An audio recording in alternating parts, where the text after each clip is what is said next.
दूसरे श्लोक में भगवान शंकर और माँ भवानी की वंदना की, क्योंकि भगवान शंकर को विश्वास बताया और माँ भवानी को श्रद्धा बताया। अर्थात किसी भी कार्य को करने के लिए विश्वास के साथ साथ श्रद्धा की आवश्यकता होती है। आपके मन में बहुत विश्वास है भगवान के प्रति, लेकिन श्रद्धा बिल्कुल नहीं है तो काम बनने वाला नहीं है।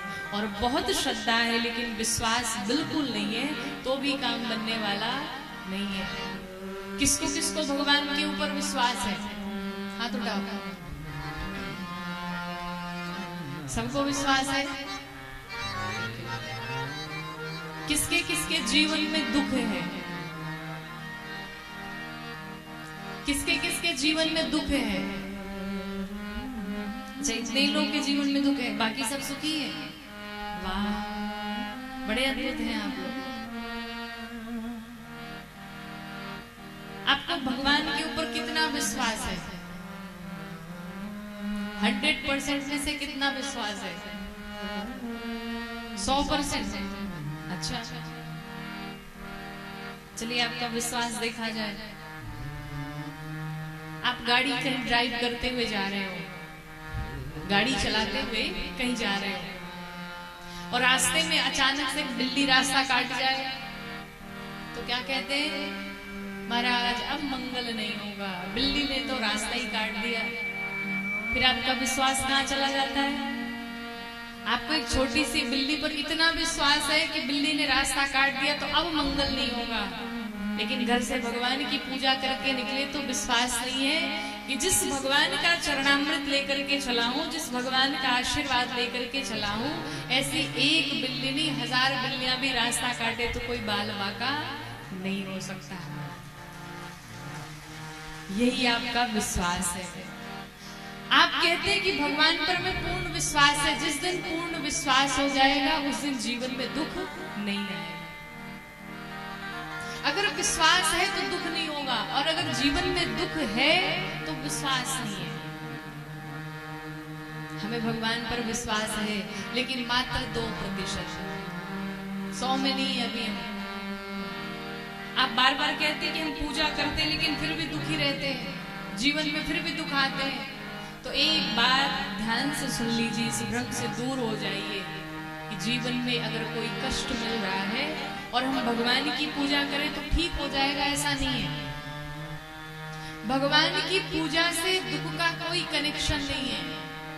आपने जीवन में जो भी घटनाएं की हैं, जो भी कर्म की, उसका फल तो भुगतना ही पड़ेगा। अब या इस जन्म में भुगत लो या अगले जन्म में भुगत लो, पर बिना भुगते नहीं जाओगे। और आप जो करोगे आपको मिलेगा। आप किसी का सम्मान करोगे, सम्मान मिलेगा। अपमान करोगे, अपमान मिलेगा। अब ऐसा तो है नहीं कि किसी के घर में चोरी कर लो, किसी की हत्या कर दो और पुलिस आए, आप कह दो नहीं भाई हम नहीं जाएंगे, हम जेल में नहीं बंद होंगे, मेरे भाई को लेकर के जाओ। जाएगी क्या पुलिस? नहीं जाएगी। क्यों? गलती आपने की है, अपराध आपने किया है। तो जिसने गलती की है सजा भी उसे मिलेगी। ये कर्मों की खेती है, यहाँ पर कोई बचने वाला नहीं है। कई बार ऐसा भी होता है, आप कहते हैं कि महाराज इस जीवन में तुमने बड़े पुण्य किए हैं, बड़ी पूजा की भगवान की, बड़े बड़े भंडारे किए, बड़े बड़े लोगों को दान दिए, बड़े बड़े लोगों की सहायता की, फिर भी जीवन में दुख है। तो इसका उत्तर यही है कि निश्चित रूप से आपने इस जीवन में तो सबका अच्छा किया है, लेकिन आपके जो पूर्व जन्म है निश्चित रूप से आपने ऐसे कर्म किए होंगे कि उस कर्मों का फल आज आपको भुगतना पड़ेगा।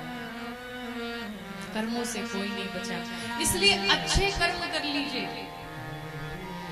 जीवन में अगर आप किसी की सहायता नहीं कर सकते तो कम से कम किसी को दुख भी ना पहुंचाओ। अगर किसी की आप सहायता नहीं कर सकते तो किसी को दुखी भी तो मत करो। आप क्यों किसी को परेशान करते हो? आपको लगता है कोई देख नहीं रहा है, पर आजकल हर जगह सीसीटीवी कैमरे लगे होते हैं ना देखने के लिए। वैसे भगवान ने भी सीसीटीवी कैमरा लगा रखा है। आपको लगता है एकांत में चोरी कर रहे हैं, यहाँ कौन देखने आएगा, पर ऊपर वाला बैठा बैठा सब देख रहा है और एक एक चीज नोट की जा रही है। और कब उसका हिसाब होगा ये पता नहीं, पर हिसाब होगा। देर से भी होगा पर निश्चित रूप से होगा। इसलिए भगवान ने आपको जिस योग्य बनाया है, कम से कम लोगों की सहायता कर लीजिए, लोगों का दुख बांट लीजिए। आज अगर आपने किसी बच्चे की सहायता की है, किसी दूसरे लोगों की सहायता की है, निश्चित रूप से वो भगवान आपके पुत्र की सहायता करेगा। आपके बच्चों के जीवन में अगर ऐसे कोई दुख आते हैं तो वो ऊपर वाला बैठा है उस दुख को काटने के लिए। विश्वास में रहा जाए। आपके भीतर श्रद्धा है भगवान के प्रति, तो विश्वास में भी रहिए कि जो भगवान हमें जन्म दिए हैं वही हमारा भरण पोषण करेंगे। बस हमें तो कर्म करना है, और कर्म भी कैसे? अच्छे कर्म करना है।